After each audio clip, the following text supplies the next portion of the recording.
Bonjour tout le monde, je me présente d'abord, je suis Dr Ben Satal, je suis maître assistante en psychiatrie, je travaille à l'hôpital central de l'armée. Notre cours d'aujourd'hui, dans l'intitulé, est la schizophrénie.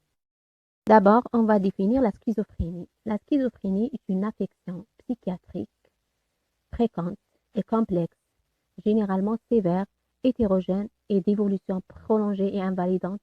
Ce qui la rend, c'est une pathologie chronique. Donc, c'est une psychose chronique avec une symptomatologie variable d'un patient à l'autre. Donc, ce n'est pas le même tableau clinique chez tous les patients. Donc, on peut trouver un tableau clinique chez un patient qui n'est pas forcément le même chez un autre. La schizophrénie a été définie par Bleuler en 1911 comme une dissociation des fonctions psychiques avec une perte de l'unité de la personnalité et sentiment de perte de l'intégrité corporelle avec une rupture de contact avec la réalité. Ça veut dire quoi? Déjà, il y a l'être humain, on a le corps et il y a l'unité psychique. L'unité psychique, c'est quoi?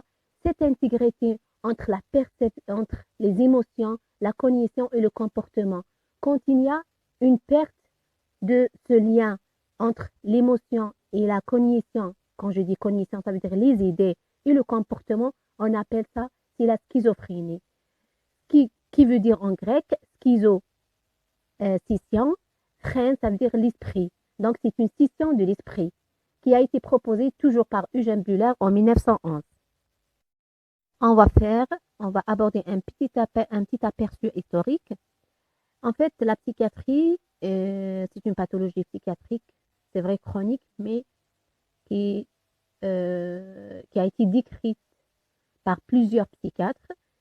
Parmi les psychiatres, on a le psychiatre Aimé Kreplin, qui est le premier en 1898, qui a fait la distinction entre la démence précoce, qui a été décrite 5 ans avant par Bénédicte Augustin Morel, et les autres formes de folie. En fait, la psychose, ça a englobé toutes les psychoses, y compris la schizophrénie et les troubles bipolaires. Avec Émile Kraepelin, avec ce psychiatre et ses travaux, donc il a fait la distinction entre la démence précoce, qui était la schizophrénie, on l'appelait la démence précoce, et les troubles de l'humeur ou bien les troubles maniaco-dépressifs. Après, en 1911, Eugène Bleuler, qui a créé le terme schizophrénie, comme j'ai déjà cité, donc qui veut dire de grec esprit scindé ou bien scission de l'esprit, pour désigner ces malades. Cette altération serait due à une scission des fonctions psychiques ou dissociation se traduisant au niveau de la clinique par le syndrome de discordance. Donc, sur le plan clinique, on a le syndrome de discordance qui a été décrit par Chasselin en 1912. Après, l'élimination de sous-types classiques de la schizophrénie, qui sont la schizophrénie désorganisée, catatonique, indifférenciée, paranoïde, dans la dernière version DSM-5, je vais vous en parler après de ces sous-types et l'élimination avec le DSM-5. Concernant l'épidémiologie de la schizophrénie, c'est un trouble fréquent et ubiquitaire, donc avec une prévalence qui est estimée à 1% de la population, et la répartition dans le monde est homogène, donc n'épargne aucun lieu géographique et aucune culture. Elle est présente dans tous les pays et dans tous les milieux sociaux. Donc, c'est une maladie, comme j'ai déjà cité, fréquente et n'épargne aucun pays. Voilà. Donc, avec l'âge du début généralement inférieur à 30 ans, en général entre 15 ans et 25 ans, ils ont noté un autre pic d'incidence, surtout chez les femmes, à l'âge de 45 ans, entre l'âge de 45 ans et l'âge de 50 ans. Leur éthiopathogénie est multifactorielle. En fait, vous allez me poser la question, c'est quoi la cause? On a l'habitude d'attribuer chaque maladie à une cause, mais en fait, en psychiatrie, surtout pour la schizophrénie, il n'y a pas de cause. En fait, c'est l'ensemble de facteurs qui fait l'apparition de cette maladie. Donc, l'éthiopathogénie, elle est multifactorielle. On a les facteurs génétiques, les facteurs neurobiologiques, les facteurs socio-environnementaux. Voilà. Donc, voilà. Et concernant la surmortalité des patients schizophrènes, est deux fois plus que la population générale.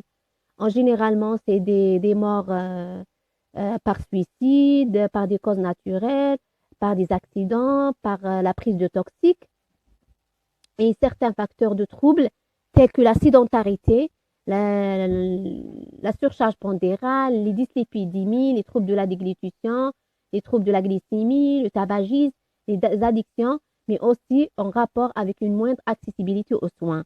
Des fois, il y a une partie des patients qui n'ont pas une accessibilité aux soins. Voilà. Ce qui augmente leur, euh, comment dirais-je, leur surmortalité. En arrivant à la partie la plus importante de ce cours, qui est la clinique. Et vous, autant que généraliste, Inch'Allah, futur généraliste, vous êtes censé de connaître la clinique de la schizophrénie. Et ça pour rendre la prise en charge de ces patients précoces et ça facilite parce que la précocité de la prise en charge, la précocité de poser le diagnostic, ça améliore le pronostic de la maladie. Voilà. Et sachant que la schizophrénie peut être caractérisée par différentes phases évolutives. Et le début de cette maladie, il peut se manifester par plusieurs tableaux cliniques. C'est pour ça, au début, à l'introduction, je vous ai parlé de la schizophrénie en tant que maladie hétérogène, qu'elle est variable d'un patient à un autre, ce qui rend le diagnostic difficile à poser, vu cette diversité de tableaux cliniques. Parmi les formes de début, on a les formes de début brutales, qui peuvent se manifester par une bouffée délirante aiguë polymorphe. C'est quoi la bouffée délirante aiguë polymorphe? C'est le trouble psychotique aigu et transitoire. Avant, dans la psychiatrie classique ou la psychiatrie française, on appelait ça la bouffée délirante aiguë. Et maintenant, avec le DSM, on appelle ça le trouble psychotique aigu ou bien bref et transitoire. C'est quoi? C'est une forme où on a un délire, il y a l'éclosion de délire, le patient qui devient délirant, qui verbalise un délire polymorphe dans ses thèmes avec des mécanismes. Et parfois, on a une participation thymique, donc avec une note thymique. C'est quoi la participation thymique? Que le patient, il vit ça avec excitation ou bien avec dépression. Et s'accompagne même avec une angoisse, une anxiété. Et ça, cette bouffée délirante ou bien ce trouble psychotique aigu, il peut être la porte vers la schizophrénie ou bien le mode d'entrée dans la schizophrénie. Des fois, on a des bouffées délirantes entrecoupées par des intervalles libres. Ça veut dire quoi? Le patient présente une bouffée délirante ou bien un trouble psychotique.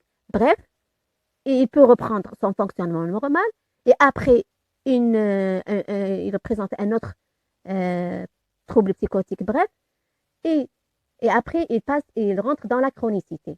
Ça, c'est parmi les formes de début. On a une autre forme, soit qui est la manie ou bien la dépression. C'est quoi la manie? C'est des patients qui présentent des tableaux thymiques. Ça veut dire quoi? Soit ils présentent une dépression, un épisode dépressif, ou bien un épisode maniaque. Mais cet épisode dépressif ou bien cet épisode maniaque qui est atypique. Ça veut dire quoi atypique? Il y a quelques critères qui ne correspondent pas au tableau maniaque ou bien au tableau dépressif. Par exemple, un dépressif qui a des idées suicidaires, mais ces idées suicidaires qui sont bizarres, qui ne sont pas congruents à sa dépression. Voilà. Donc, par exemple, il a une froideur affective, une dépression avec une froideur affective. Des fois, il y a une incohérence, il y a de l'agressivité. Ça, ce qui rend la manie, l'épisode maniaque ou bien l'épisode dépressif atypique et ça peut être un mode d'entrée vers la schizophrénie. Des fois, on a des patients, une autre forme de début, des patients qui présentent des fugues. C'est quoi une fugue? Ça veut dire qu'ils quittent le domicile familial sans destination bien précise. Donc, ni avec motivation. Donc, des fois, on trouve des motivations bizarres, des fugues sous-tendues par une activité délirante ou bien par une activité hallucinatoire. Et ça, toujours, on est dans les modes d'entrée vers la schizophrénie. Des fois, c'est des patients qu'on les voit dans le cadre d'expertise pénale, suite à des actes médico-légaux, donc suite à des actes délictueux, par exemple, un meurtre. Donc, on a une meurtre, par exemple, dans une famille, et sachant que cette personne n'est pas connue comme malade ou bien il n'y a pas de motivation, du jour au lendemain, le patient qui a commis cet acte, donc, et après, on le voit dans le cadre d'expertise pénale, donc on trouve des fois, c'est des modes d'entrée, qui cet acte était sous-tendu toujours par son activité délirante ou bien par une activité hallucinatoire. Des fois, on a des automutilations. Toujours, c'est quoi une automutilation? Ça veut dire le patient euh, qui, par exemple, à titre d'exemple, c'est des patients qui s'automutilent, voilà, qui se blessent, mais sans aucune motivation. Et ça nous fait toujours penser à un mode d'entrée dans la schizophrénie.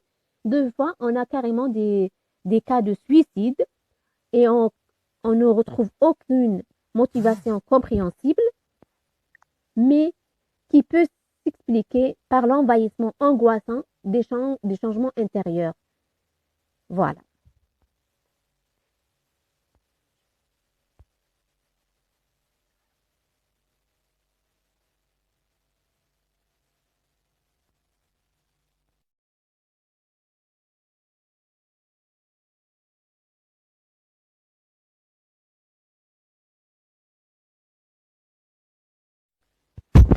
Maintenant, on passe aux formes à début progressif.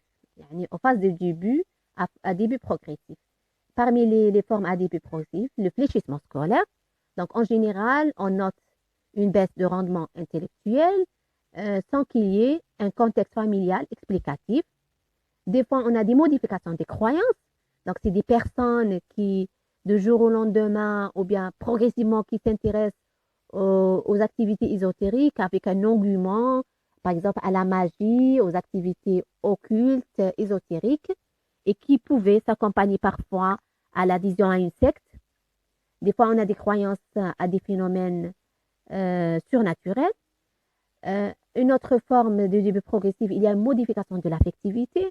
Donc, c'est des patients qui sont plus dans l'isolement, l'opposition, avec un discours digressif, avec des présentations bizarres, avec agressivité. Et une autre forme, on a les troubles des conduites. C'est des patients qui présentent des addictions, une anorexie, errance pathologique. Et ce qui fait de ces addictions, ou bien de cette anorexie, ou de cette errance pathologique, ou bien un trouble qui t'oriente plus vers la schizophrénie, le caractère immotivé est étrange. Il y a un caractère immotivé et l'étrangeté de ces conduites. Une autre forme à début progressif, à des débuts progressifs s'ajoutent d'autres formes, par exemple de troubles, les formes pseudonévrotiques. Par exemple, elles ont en commun la pauvreté de contact avec l'entourage, le sentiment de vide et d'indifférence avec l'entourage, l'inquiétude démesurée vis-à-vis des situations sans importance. Voilà. Donc, s'il y a une inquiétude démesurée sans qu'il y ait une situation à grande importance, c'est ça ce qui fait de ces formes bizarres, si je peux appeler ça, et étranges, et qui nous orientent plus vers la schizophrénie. On a les formes hypochondriaques et dysmorphophobiques. Souvent, c'est des plaintes stéréotypées, peu sensibles à la réassurance, sont infiltrées de rationalisme morbide, et le contact reste distant avec un comportement qui est souvent bizarre, avec un sentiment de modification corporelle. Donc, c'est des patients, par exemple, hypochondriaques, qui sont dans des plaintes somatiques, mais stéréotypées. Chaque fois, il revient avec les mêmes plaintes et qui n'est pas ou peu sensible à la réassurance. Et des fois, c'est des patients qui te présentent, qui présentent des dysmorphophobies avec, qui te dit que mon corps a changé, que je me sens plus le même. Même, il peut te donner une explication pseudo-scientifique, ce qu'on appelle un rationalisme morbide chez le schizophrène, ce qui n'est pas pathognomonique chez le schizophrène. Il peut te donner une explication pseudo-scientifique, mais qui t'oriente plus vers la schizophrénie. On arrive maintenant à la phase d'état de la schizophrénie. En fait, la phase d'état de la schizophrénie, là où on peut poser le diagnostic. comme je vous ai déjà cité, que aux formes de début, le diagnostic reste difficile à faire, vu la diversité de tableaux cliniques.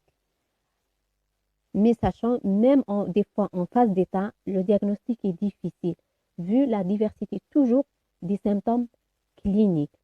Mais néanmoins, cette phase d'état, ça englobe trois dimensions. Pour poser le diagnostic, on a trois dimensions. On a la dimension positive, la dimension négative et la dimension désorganisée. C'est vrai, c'est jamais on trouve un tableau clinique complet. Voilà. Donc, la dimension, on va commencer par la dimension positive ou bien la dimension psychotique où on a une distorsion de la réalité. Ça veut dire quoi une distorsion de la réalité? Ou bien ça se manifeste par quoi cette distorsion de la réalité? Par les symptômes qui sont le délire et les hallucinations. En fait, il y a une rupture avec la réalité. Il y a une rupture avec la réalité. On va voir ça dans le délire. Qu'est-ce que c'est le délire? Le délire, c'est un trouble de contenu de la pensée, c'est un trouble de la croyance où le patient il va avoir des idées fausses et erronées qui n'est pas partagé par tout le groupe socioculturel, qui n'est partagé que par la personne elle-même. Donc la personne, elle va avoir ses idées et elle va adhérer à ses idées et ce qu'on appelle en schizophrénie le délire paranoïde. Donc, ça aussi, délire paranoïde, ça correspond à la dissociation psychique. N'oubliez pas, comme je vous ai déjà défini la schizophrénie, il y a une dissociation, il y a une scission, d'accord? Il y a une scission, il y a une perte de l'unité psychique. Et cette unité psychique, quand il y a une perte de cette unité, on va voir ça sur le plan intellectuel, sur le plan émotionnel ou bien affectif et sur le plan comportemental. Donc, cette dissociation psychique sur le plan intellectuel va se manifester par ce délire paranoïde. Comment il est ce délire paranoïde? Sûrement, il doit avoir des caractéristiques. Donc, on doit retracer, ou bien on doit retracer ces caractéristiques, qui est en général un délire flou, peu structuré, plus ou moins riche au début et qui s'appauvrit dans le temps avec une participation affective marquée par la froideur et le détachement. Donc, c'est un délire qui est vécu avec une froideur et même avec un détachement. En général, c'est un délire qui est chronique, donc dans l'évolution qui dépasse les 6 mois, avec des modes d'apparition qui peut être aigus, comme on a vu dans la bouffie délirante aiguë, ou bien l'épisode psychotique aigu, ou bien subaigu, avec une installation qui est sourde. Voilà. Donc, ce délire, il a des caractéristiques. Parmi les caractéristiques, il a un thème et des mécanismes. Quels sont les thèmes de ce délire?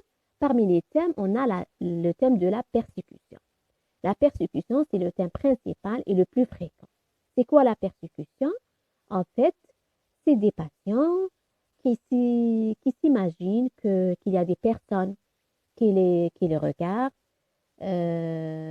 ou qui les croisent dans la rue. Par exemple, ils sont là pour l'espionner, pour le surveiller, pour lui faire de mal. C'est ça la persécution. Donc, c'est des patients qui se sentent surveillés, persécutés, en danger ou croient que la télévision lui envoie des messages. D'accord? Donc, c'est de la persécution. Et on a un autre thème, c'est le thème de mégalomanie ou bien de la grandeur. Donc, c'est des patients qui sont convaincus d'avoir des pouvoirs, de tout faire, de tout réussir. Un autre thème, c'est le thème mystico-religieux, qu'ils ont des missions divines. Par exemple, et des patients qui vous disent je suis le Messie, يعني المهدي المنتظر. Des fois, sont le prophète, des fois, sont Jésus, qui ont des missions divines à accomplir. Des fois, on a des thèmes, par exemple, d'influence qui sont convaincus, qui sont sous l'influence d'une force étrangère et d'une force euh, des forces voilà, étrangères qui commandent et leurs actes, voilà. Donc, parmi les autres thèmes, pardon, les thèmes de référence. C'est quoi la référence? C'est une conviction délirante que les événements survenant autour de soi, par exemple l'actualité, les décisions politiques, la météo, les sorties de films, sont en référence directe au contenu émotionnel et psychique de l'instant ou qu'ils s'adressent électivement à soi. Donc, c'est lui le centre de ces événements et de ces situations. Voilà, c'est ça la référence. On a d'autres thèmes, par exemple la dépersonnalisation ou bien le syndrome de dépersonnalisation et déréalisation et la dysmorphophobie. La dysmorphophobie, c'est quoi? C'est l'impression que toute ou une partie de son corps est étrangère, inhabituelle. Même il vous dit que quand je me regarde dans le miroir, je vois que mon visage qui change de forme, qui n'est plus le même. Voilà. Des fois, on a ce qu'on appelle le signe de miroir. Des fois, on a trouble de l'identité sexuelle et peut inclure un trouble de la reconnaissance de soi où le sujet passe de longs moments devant, par exemple, devant la glace. On a l'autre syndrome, la dépersonnalisation. Il y a une altération globale de la perception de soi où le corps paraît totalement étranger, dévitalisé. Un autre syndrome, la déréalisation, on a une altération de la perception de l'environnement qui paraît alors irréel, onirique, hostile et étrange. Si je peux vous donner un exemple sur la déréalisation, ça nous est déjà arrivé de passer la nuit chez la famille ou bien chez un ami. Donc le lendemain, quand on se réveille, au réveil, à un moment donné, on se sent, on n'arrive pas à connaître où est-ce qu'on est. Ce petit moment, ce qu'on appelle la déréalisation. Donc, pour élaborer ce délire, il faut qu'il y ait des mécanismes. Parmi les mécanismes qui participent à l'élaboration délirante, on a l'interprétation. Donc, l'interprétation, c'est quoi? C'est un raisonnement faux qui a pour point de départ une sensation réelle ou un fait exact auquel est donnée une signification erronée. Je vais vous donner un exemple. Par exemple, un malade se sent fatigué, pense qu'on lui a inoculé un virus. C'est vrai que la sensation de fatigue, elle est là, elle est présente, mais regardez l'interprétation, le sens qu'il a donné le patient qu'on lui a inoculé un virus, ce qu'on appelle une interprétation endogène. Ou bien un malade, après avoir été bousculé dans le métro, pense qu'il s'agit d'un avertissement. Voilà, ce qu'on appelle une interprétation exogène. Un autre mécanisme, l'intuition, ou bien le mécanisme intuitif. Le mécanisme intuitif, il n'est jamais seul, comme on peut l'avoir seul. C'est un mécanisme qui est rarement isolé. C'est la connaissance intuitive qui s'impose au sujet comme une évidence soudaine et immédiate, sans justification logique. Je vais vous donner un exemple. J'ai compris tout à coup que j'étais le Fils de Dieu. C'est ça, comme ça. Vous allez lui demander comment vous avez su que vous êtes le Fils de Dieu. Il va vous dire, j'ai compris tout à coup. C'est une idée qui est là et j'ai su que je suis le Fils de Dieu avec toujours une conviction. Il est convaincu qu'il est le Fils de Dieu. On a notre mécanisme qui est le mécanisme imaginatif ou fabulation. C'est un enrichissement de délire par des éléments issus de l'imagination du sujet, volontiers, extravagant ou fantaisiste. Par exemple, l'intervention des personnages mystérieux. Un autre mécanisme, on a l'illusion. Il s'agit de déformation de la perception d'un objet réel, pouvant affecter tous les sens. Exemple, un patient croit entendre son enfant pleurer en entendant des cris à la télévision. On peut aussi observer des variations quantitatives des perceptions, par exemple l'atonie ou au contraire une hyperesthésie. Voilà. Un autre mécanisme qui est le mécanisme hallucinatoire ou bien les hallucinations. avec une prédominance des hallucinations acoustiques ou verbales. D'abord, c'est quoi une hallucination? Ce sont des fausses perceptions qui surviennent en l'absence du stimulus extérieur. Comme l'a défini Henriet, c'est la perception sans objet à percevoir. Donc, il n'y a pas l'objet à percevoir, mais on perçoit. Voilà. Donc, on distingue, on a des hallucinations. J'arrive euh, sur ça dans le deuxième, quand je vais entamer les hallucinations comme symptômes positifs. Donc, on a des hallucinations par rapport aux 5 organes de sens et on a les hallucinations intrapsychiques. Et on a un autre mécanisme qui est l'automatisme mental, qui est tout un syndrome hallucinatoire. Et ce délire, il a une structure. D'abord, d'accord? Donc, la systématisation ou bien la structure du délire, elle est floue, elle est mal systématisée. C'est un délire qu'on n'arrive pas à comprendre. Il est flou et il est mal systématisé. Mais le patient, il adhère à ce délire. L'addition, elle est totale et parfois fluctuante, mais avec des moments de critique. Donc, mais en général, on a une adhésion totale, une adhésion inébranlable. Donc, c'est une conviction inébranlable. Inébranlable, pardon. C'est une conviction inébranlable. La participation et ce délire, il est vécu avec une participation affective. Euh, Parfois, elle est pauvre, inadaptée, quand on a une dissociation majeure, un détachement. Parfois, elle est intense dans les schizophrénies à forte composante chimique ou le trouble schizoaffectif ou bien hallucinatoire. Des fois, on a une participation euh, qui est affective où on ressent de l'angoisse qui est très intense et notamment des manifestations de dépersonnalisation, de déréalisation, mais souvent euh, est vécu intérieurement, euh, pouvant mener à des actes auto- ou hétéro-agressifs. Voilà. Donc, tellement il y a une forte charge d'angoisse, des fois on a des passages à l'acte auto ou bien hétéro-agressif. Voilà. Le deuxième symptôme de la dimension positive qui est les hallucinations. Sachant que les hallucinations sont plus fréquentes que les idées délirantes. Je vous ai déjà défini c'est quoi l'hallucination. Selon Ré, c'est la perception d'un objet non à percevoir. On a deux types d'hallucinations. On a les hallucinations psychosensorielles et les hallucinations psychiques. Les hallucinations psychosensorielles, c'est par rapport aux 5 organes de sens.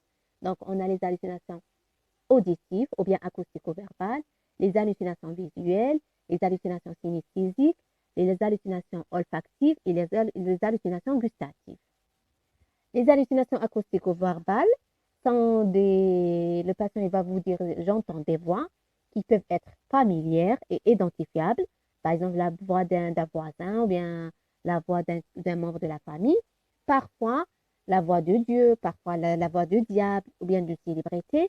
Et le contenu, le plus souvent, il est désagréable, péjoratif, effrayant, menaçant et obscène. Des fois, les patients ils vont vous dire que j'entends des obscénités, des menaces, c'est une voix qui me menace, c'est une voix qui m'ordonne, d'accord?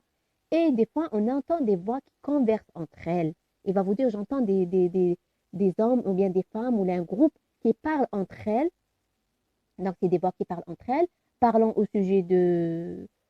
sujet ou bien du sujet troisième personne, commentant les actes et les pensées et donne des ordres aux patients. Voilà. Et des fois, c'est pas aussi simple que facile que le patient va vous verbaliser cette activité hallucinatoire. Des fois, on va noter des attitudes qui témoignent de cette activité hallucinatoire durant notre examen. Donc, c'est des patients qui présentent des attitudes d'écoute. Quand il est là avec toi, mais à un moment donné, il fait comme s'il écoute, il écoute ou bien il est en train d'entendre une voix ou bien un interlocuteur qui n'est pas présent. Donc, durant l'entretien, on a une suspension de la parole, négligence de l'environnement. Des fois, le patient exprime une peur, ou bien un amusement, ou bien l'effet de la surprise. Des fois même, on peut avoir une conversation à voix haute avec des interlocuteurs invisibles, sont autant des comportements qui sont hallucinatoires qu'on peuvent l'être des stratégies, enfin des fois des stratégies destinées à éviter d'entendre. Donc, des fois, le patient, il essaye de boucher les oreilles ou bien de régler la musique et la télévision à haut volume, pardon, pour ne pas les écouter. Voilà, pour ne pas écouter ces voix ou bien ces hallucinations. La deuxième dimension de la schizophrénie, c'est la dimension négative. Cette dimension réunit l'ensemble des signes qui traduisent un appauvrissement de la vie psychique. Ça veut dire quoi? Dans cette dimension, on a des symptômes, ce qu'on appelle des symptômes négatifs, qui peuvent s'observer ou bien peuvent être notés sur l'expression émotionnelle, donc dans le domaine de l'affectivité, par un détachement, une indifférence, une froideur, un émoussement affectif qui est fréquent et très évocateur, une anédonie schizophrénique et qui touche essentiellement les relations sociales. Qu'est-ce que ça veut dire l'émoussement des affects? C'est quoi l'émoussement des affects? On note une absence ou une diminution des changements d'expression en rapport avec le contenu du discours. Le sujet paraît détaché, indifférent, il donne une impression de froideur.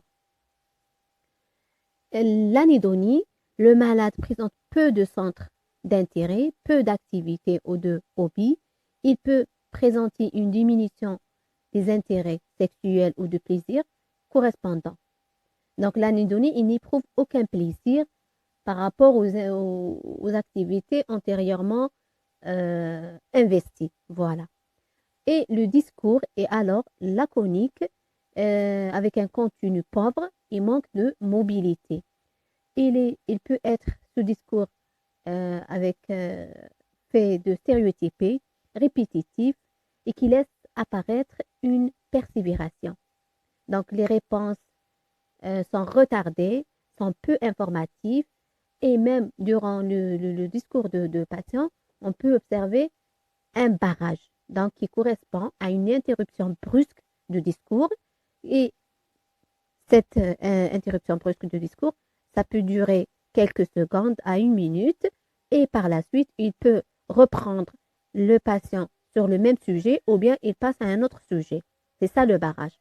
Ou bien un fading. C'est le fading qui désigne un simple ralentissement du débit verbal. Donc, c'est comme la radio, on diminue le volume. C'est ça le fading. Donc, le patient, il parle à un certain débit verbal. Après, il commence à diminuer ce débit verbal comme une radio qu'on va l'éteindre. Voilà, le son d'une radio qu'on va l'éteindre. Et tous ces deux semblent traduire une possibilité de suspension ou d'arrêt imprévisible et inexpliqué de la pensée. D'autres symptômes négatifs, c'est l'associabilité. Donc, l'associabilité se caractérise par la vie relationnelle qui est pauvre. Donc, le sujet investit moins la relation à l'autre, bien qu'il puisse en être très dépendant. Donc, il ne manifeste pas ou peu d'affection pour ses proches, même si il en est très dépendant. Il ne cherche pas le contact d'autrui. Il n'établit pas de lien ni superficiel ni intime. Son isolement va souvent croissant avec les années. Un autre symptôme, l'allogie, qui est la diminution de l'expressivité verbale. Donc, on aura la pauvreté du discours et des réponses brèves, non élaborées, avec parfois des barrages, des fadings, et avec augmentation du temps de latence des réponses. Donc, des patients qui mettent beaucoup de temps pour répondre. Un autre symptôme, l'avolition, qui est la diminution de la motivation, et avec négligence corporo-vestimentaire, le sujet n'a pas d'initiative motrice, et une réduction marquée de l'activité avec l'incurie. Donc, c'est des patients qui négligent leur hygiène, leur présentation et leur habillement. Troisième dimension de la schizophrénie, de la clinique de la schizophrénie, c'est la dimension désorganisation. Donc, de désorganisation. Elle est marquée par des comportements bizarres.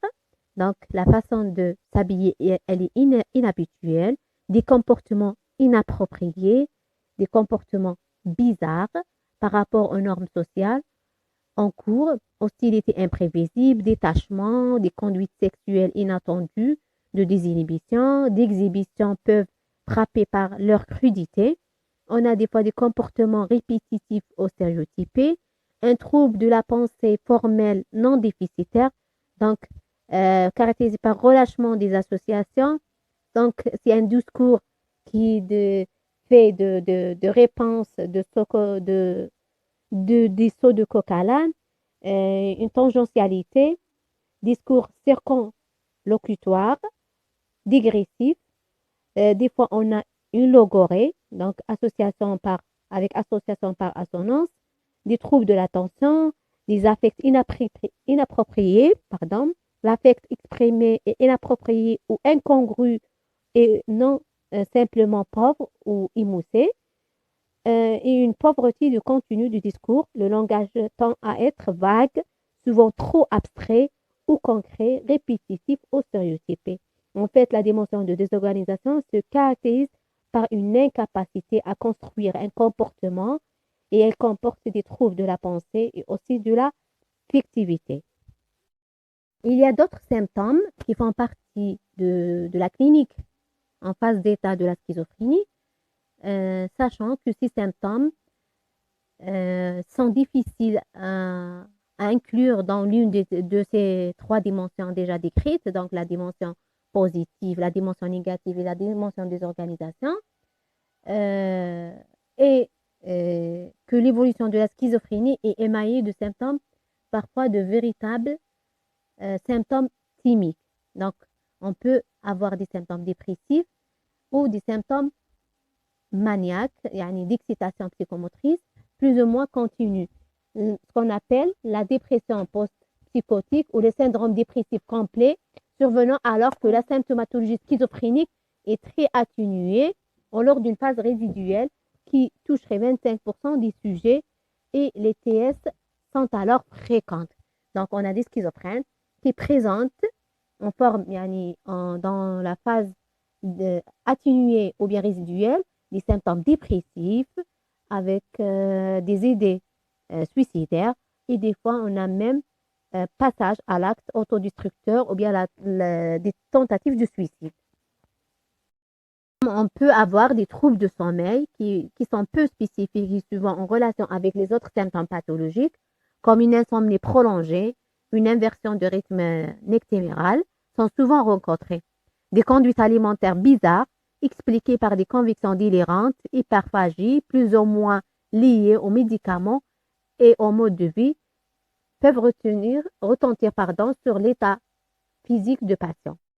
Donc, pour poser le diagnostic positif de la schizophrénie, donc, le diagnostic se repose sur une association de symptômes de la dimension positive et ou de la dimension négative et ou de la dimension des organisations, plus une évolution chronique qui dépasse les 6 mois, plus un retentissement sur le fonctionnement individuel et à l'exclusion d'autres étiologies, notamment organiques. Donc, pour retenir le diagnostic de schizophrénie, il faut bien avant éliminer un problème organique et un problème toxique.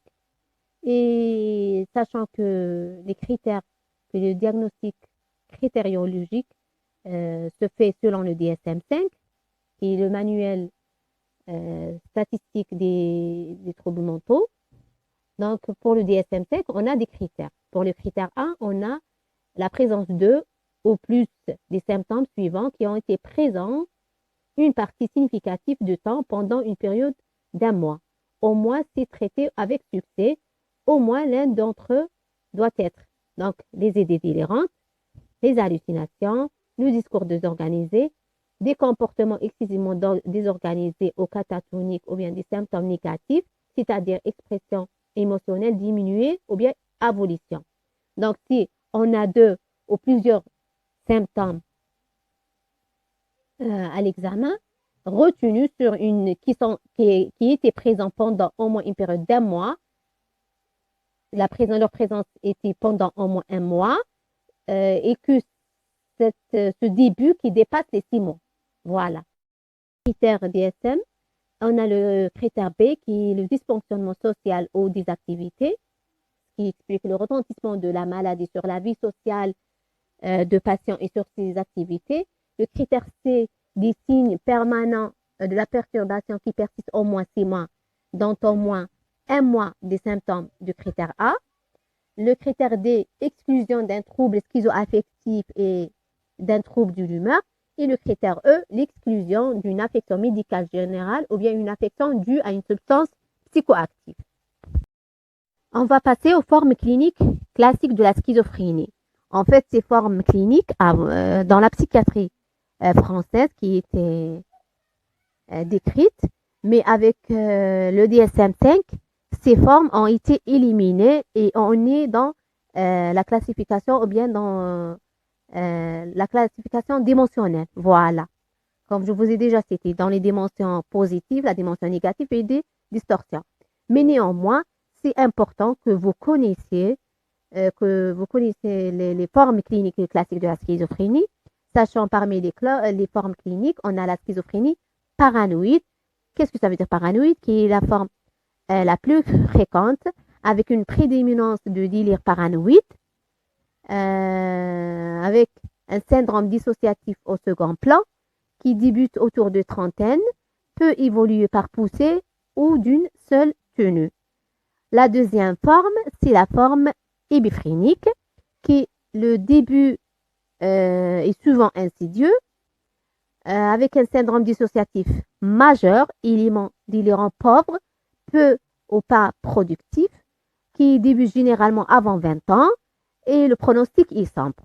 Voilà. Donc, dans l'épiphrénie, on a plus de syndrome dissociatif majeur et avec un pronostic sombre.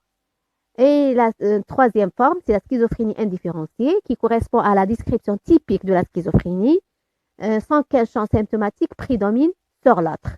Donc, on trouve les trois dimensions sans qu'il y ait une prédominance d'une dimension. Une autre forme clinique, c'est la schizophrénie catatonique, où on a une prédominance de syndrome catatonique qui est rare de nos jours, généralement résistante aux traitements médicamenteux et indication à un traitement par électroconvulsivothérapie. Une autre forme, l'hypoïdophrénie, qui est caractérisée par l'importance de troubles de comportement. On trouve une impulsivité, des actes hétéroagressifs, même des conduites psychopathiques. Une autre forme, c'est la schizophrénie pseudo-névrotique. Nombreux symptômes d'allure névrotique. On trouve des formes de pseudo-troubles obsessionnels compulsifs. Des fois, on trouve des phobies, une anxiété associée aux critères de la schizophrénie qui peuvent être relayés au second plan, diagnostic souvent tardif. Donc, ces formes, cette schizophrénie pseudo-névrotique, on trouve qui se manifestent par des formes névrotiques, mais en fait, avec l'évolution, on pose le diagnostic de schizophrénie, vu l'association avec d'autres symptômes qui nous orientent plus vers la schizophrénie. On a la schizophrénie dysthymique, ou ce qu'on appelle maintenant avec la nouvelle classification, le trouble schizoaffectif. C'est quoi? C'est caractérisé par l'importance des éléments chimiques associés, donc épisodes dépressifs et ou maniaques, qui peuvent parfois occuper le premier plan de la symptomatologie.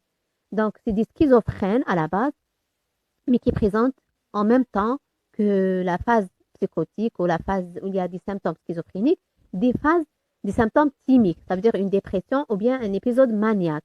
Et l'évolution, elle est processuelle avec des phases intercritiques souvent de bonne qualité. Donc, c'est par processuel, donc l'évolution, elle est processuelle, mais on a des phases intercritiques entre les phases qui est souvent de bonne qualité. Une autre forme, c'est la schizophrénie résiduelle, qui est forme polysymptomatique, c'est-à-dire peu de symptômes, résultant de l'évolution naturelle ou sous traitement de troubles, avec disparition des éléments délirants et persistance des symptômes négatifs. Donc, c'est une schizophrénie qui on peut dire, bien stabilisée sous traitement, mais néanmoins, il y a quelques petits symptômes qui persistent, ce qu'on appelle la schizophrénie résiduelle. Mais avant de retenir le diagnostic de schizophrénie, il faut bien éliminer certains diagnostics. Donc, pour le diagnostic différentiel, Devant un délire ou des hallucinations chroniques, il faut éliminer les affections psychiatriques telles que le trouble délirant chronique non schizophrénique, donc le trouble délire paranoïaque, euh, la psychose hallucinatoire chronique et les paraphrénies. Donc, c'est là où il y a de délire, mais qui est délire systématisé. On a, devant l'absence de dissociation et début tardif, il faut éliminer chez les enfants les psychoses infantiles, dans le début et précoce, la mélancolie ou la manie délirante traînante, où on a des symptômes plus dépressifs avec caractéristiques psychotiques, donc c'est une dépression avec un délire. Autres affections neurologiques telles que les tumeurs cérébrales, les épilepsies, les encéphalites chroniques, les maladies neurodégénératives telles que la maladie de Huntington, les intoxications au monoxyde de carbone. Et devant les éléments dissociatifs, il faut éliminer un syndrome confusionnel, un syndrome maniaque, des épisodes thymiques avec caractéristiques psychotiques. Des fois, on a des causes iatrogènes telles que les sédatifs. Et des fois, on a un problème de trouble de la personnalité, tel que la personnalité schizoïde et schizotypique. L'évolution de la schizophrénie, donc sans traitement, l'évolution, elle peut être chronique, avec ou sans exacerbation aiguë, comme elle peut être subchronique, ou bien après une phase aiguë de plusieurs mois et plusieurs années, on peut avoir une rémission. Sous traitement, on a la quasi-disparition des formes catatoniques avec des phases de rémission de plus en plus longues, de plusieurs années, entrecoupées de rechutes délirantes de quelques semaines à quelques mois. On peut avoir quelques comorbidités à la schizophrénie. Parmi les comorbidités somatiques, on a les maladies cardiovasculaires, on a les infections au HIV, le diabète, l'hépatite C et la maladie hépatique.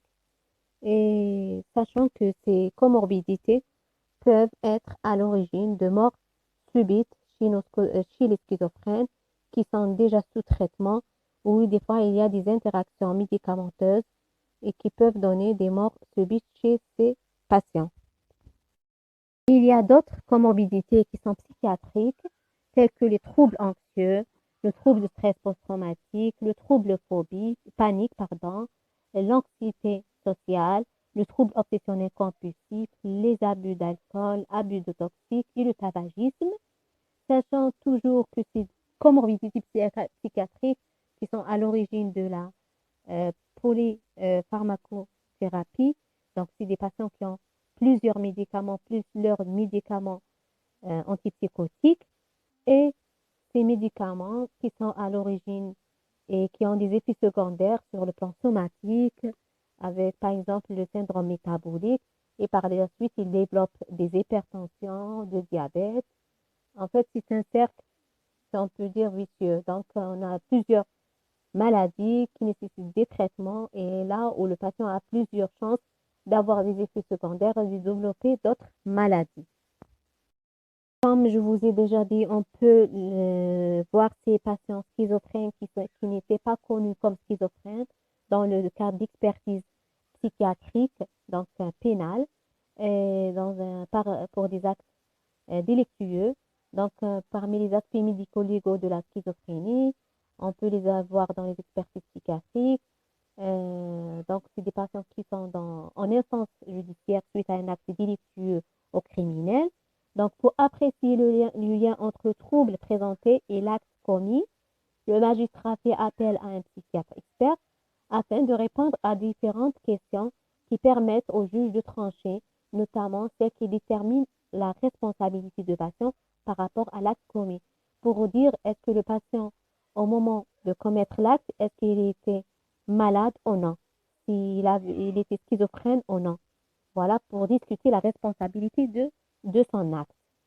On a un autre aspect médico-légal qui est l'hospitalisation d'office. Lorsqu'un patient schizophrène est déclaré irresponsable pénalement, il n'est pas emprisonné pour l'acte commis, mais on l'hospitalise dans un service psychiatrique médico-légal, soit suite à la décision de justice. Un autre aspect médico-légal, c'est la responsabilité civile. le patient garde sa responsabilité civile malgré son statut malade. Donc, en cas de sévices aux dégâts matériels, il est tenu, lui ou à sa famille, à rembourser la victime. Un autre aspect, la protection des biens. Si la maladie est à l'origine d'une incapacité de gestion des biens, le juge peut désigner un tuteur dont la tâche serait de gérer les biens de patients incapables. Principal directeur de prise en charge de la schizophrénie, on a l'hospitalisation, qui est nécessaire pour réaliser l'évaluation initiale lors de premiers épisodes psychotiques et faciliter la mise en route du traitement. Et ensuite, lors des phases aiguës ou en cas il y a un risque suicidaire. Donc, l'hospitalisation s'impose. Au besoin, on aura recours à une hospitalisation à la demande d'un tierce en cas de refus de patient. Si le patient, bien sûr, c'est des patients qui ne sont pas en phase d'accepter ou bien de décrire ce qui est présente, donc à la demande d'une tierce personne, donc on hospitalise le patient. Exceptionnellement, il sera fait appel à l'hospitalisation d'office en cas de danger pour autrui. S'il y a une réquisition ou bien s'il y a un danger pour autrui ou danger pour lui-même, on a l'hospitalisation d'office. On a vu les indications de l'hospitalisation et sachant que la prise en charge de la schizophrénie, elle est biopsychosociale. Donc, concernant le volet biopharmacologique, donc chimiothérapie, on a les neuroleptiques. On utilise les neuroleptiques ou bien les antipsychotiques qui sont les neuroleptiques de deuxième génération. Donc, l'instauration précoce d'un traitement neuroleptique permet l'atténuation plus rapidement des symptômes schizophréniques et améliore le pronostic de la maladie. On favorise toujours la monothérapie et on favorise les nouveaux neuroleptiques, donc les antipsychotiques, qui sont mieux tolérés sur le plan neurologique. Donc, on commence toujours le traitement en milieu hospitalier et on le poursuit en ambulatoire. Il faut instaurer précocement possible le traitement, débuter par une monothérapie, l'augmentation progressive de la posologie, utiliser toujours la dose minimale efficace qui permet la réduction optimale des symptômes et la meilleure tolérance possible. Il faut une surveillance clinique et biologique de la tolérance et de l'efficacité et des effets secondaires de traitement, bien sûr. Donc, parmi les antipsychotiques ou bien les neuroleptiques de deuxième génération, on a des antipsychotiques incisifs tels que la risperidone, l'olanzapine, l'amisulpride et l'aripiprazole. On a des neuroleptiques, si je vous dis la risperidone, c'est le risperdal, l'olanzapine, c'est le Zyprexa, et l'amisulpride, c'est le Soliant, et l'aripiprazole, c'est la Abilify. Les neuroleptiques ou bien les antipsychotiques sédatifs, on a le Nozinan qui est l'évomépramazine et le Lagactine qui est le chlorpromazine. On a des antipsychotiques désinhibiteurs tels que le Soliant qui est l'amisulpride si on l'utilise à des doses faibles et la risperidone. Et la durée du traitement, elle est au moins 2 ans après un premier épisode psychotique et elle est au moins 5 ans après s'il y a eu d'autres épisodes. Donc, le plus souvent, le traitement sera suivi à vie. Donc, c'est un traitement au long cours. En cas de mauvaise observance, donc si c'est des patients qui ne prennent pas leur traitement régulièrement parce qu'ils ont des effets secondaires ou bien ils n'adhèrent pas au traitement, donc on a recours au traitement neuroleptique à libération prolongée par voie injectable. Donc, c'est des injections qui se font une fois par mois ou bien tous les 15 jours.